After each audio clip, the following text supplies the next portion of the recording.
principalmente um muito importante apontado aí no livro dos Reis, que vai servir para contextualizarmos com a época, com aquilo que a história aquilo que a história nos situa com relação aos personagens da época, e estabelecendo esse parâmetro, traçar uma linha do tempo para os personagens bíblicos que não foram apresentadas pela Bíblia. A Bíblia não se preocupou em nos fornecer a data desses personagens, ou esses personagens que estavam ali presentes não vincularam a sua época a um outro personagem que foi mencionado na história geral. Então não havia preocupação do narrador bíblico e não é um propósito do texto bíblico. Mas o que acontece? Com uma data que podemos encontrar e vincular a um personagem externo, podemos então estabelecer esta linha, este marco, e com isto traçar uma aproximação, uma cronologia aproximada para os demais fatos anteriores. Então na página 8 aqui, o evento a que me referi aqui, me recordo agora, acerca da hipótese para a data da volta de Cristo, é com relação à parousia. A parousia é esse termo que que era empregado com relação à volta de Cristo, a parousia. Voltando aqui à questão, cronologia aproximada, na página 8 temos: o Antigo Testamento contém uma história delineada numa larga estrutura cronológica. Gênesis começa com a narração dos primórdios da humanidade. Se o autor não demonstrou nenhum interesse em citar acontecimentos profanos, ele apresenta as linhas genealógicas em uma informação cuidadosa sobre nascimentos e mortes.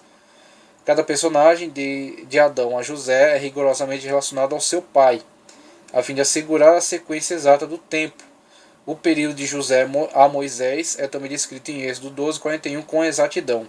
Desse mesmo dia, apontado geralmente essa fala. Essa exatidão cronológica continua até o reinado de Salomão em 1 Reis 6:1. Discrepâncias, como já mencionei, a questão científica, que tem outro escopo, né, que parte da questão do empírico, tem a sua forma, elabora suas teses, mas também é passível de constantes mudanças a partir do aperfeiçoamento dos mecanismos, né, e a partir da proposição de novas teses, que podem se sobrepor às que estavam em vigor. Então os sistemas vão sendo alterados. Aí temos a teologia liberal, que tenta acompanhar, adaptar a Bíblia às teses científicas que estão em constante alteração. Temos alguns teólogos que levam em consideração alguns fatos científicos e os vincula ao texto bíblico, aquilo que é referenciado pela Bíblia, e alguns teólogos que tornaram-se obsoleto por fecharem na sua interpretação pessoal, a sua interpretação a partir do conhecimento que dispunha, principalmente aí a questão de James Ussher, e ter se tornado uma cronologia obsoleta. Deve-se também ao fato dele ter proposto essa cronologia em época muito antiga, 1960 a 68. Não haviam comprovações arqueológicas suficientes, não haviam comprovações históricas suficientes, então ele não tinha informações necessárias para uma melhor elaboração acerca de uma hipótese cronológica. Com isso, a falha também deve-se à falta de informações, falta de mecanismos, descobertas, né? Com o passar do tempo, melhores informações, a trabalho da arqueologia, da paleontologia, melhor forma de datação, né? Com isso temos uma maneira melhor de estabelecer uma cronologia aproximada. A verdade é que há uma variedade de sistemas bíblicos cronológicos, sendo o mais comum o criado pelo arcebispo James Ussher, que já tratamos. Também temos aqui outra situação, na página 8, que diz: o Pentateuco samaritano e a Bíblia grega dos 70, Septuaginta, resolvem o problema incluindo a história. Só vou retornar um pouco aqui para entendimento.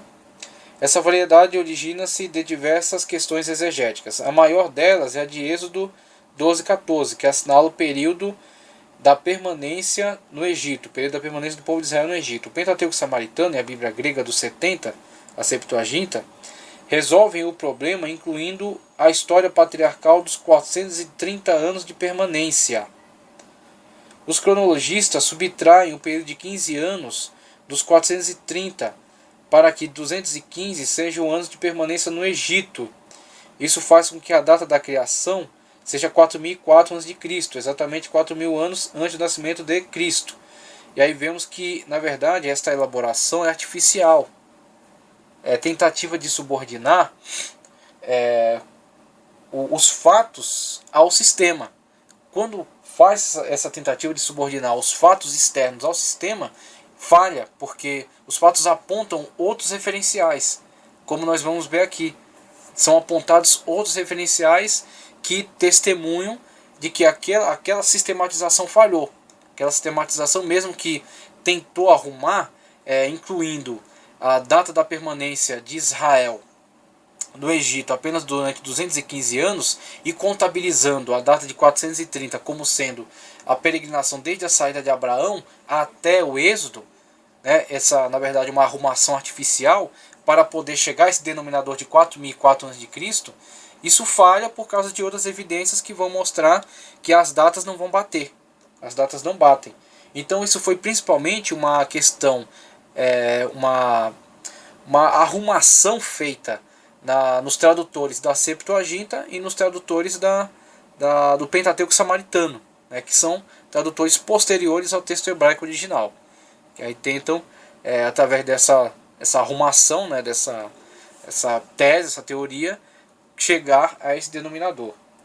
Essa contabilidade levou alguns a pensar que a volta de Cristo acontecesse depois de 6.000 anos, mais precisamente em 1996. Então essa data já passou e Jesus não voltou como era esperado. O texto hebraico, entretanto, indica com exatidão que o tempo que os filhos de Israel habitaram no Egito foi de 430 anos, Êxodo 12:40. Isso também se ajusta com as aproximações de Gênesis 15:16, Gênesis 15:13, 16, Atos 7:6 e a data exata expressa em Gálatas 3:17, ao recordar que Deus confirmou novamente a aliança a Jacó em Gênesis 46:3. Com base nesse texto mais digno de confiança, estudaremos a cronologia do Antigo Testamento de acordo com as datas exatas de vários textos bíblicos. O objetivo não é excluir as outras interpretações como dinastias ou grandes intervalos de tempo, conforme o que está na lista dos reis da Suméria, mas estabelecer a interpretação normal do texto como um todo. Para interpretar um texto é preciso saber primeiro o que ele enuncia e justificar qualquer divergência com outros dados contextuais. Então, ele apresenta, a partir de então, uma tabela, teoria da cronologia de algumas datas importantes. E para essa tabela que ele elabora aqui, ele segue duas linhas.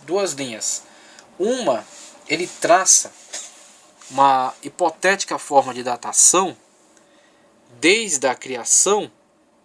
É uma hipótese, é uma proposta cronológica aproximada, desde a criação em diante. E na outra ele segue o caminho inverso. Ele vai 5 depois de Cristo e vai seguindo aqui uma proposta de datação inversa, né?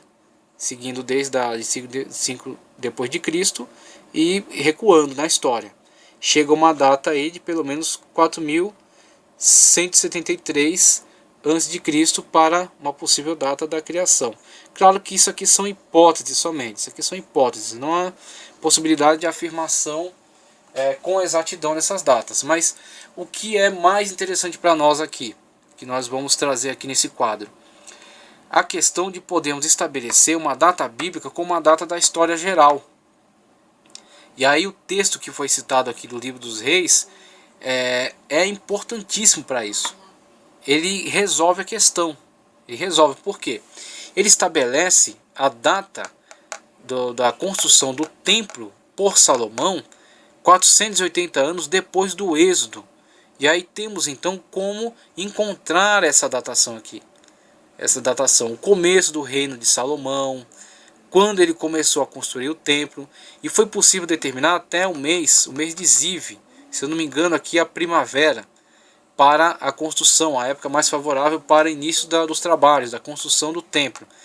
Com essa data referencial, podemos estabelecer na linha cronológica histórica a data de 966 a.C., seguindo aquela tabela compensando já aquele erro cometido por Dionísio Exíguos, né?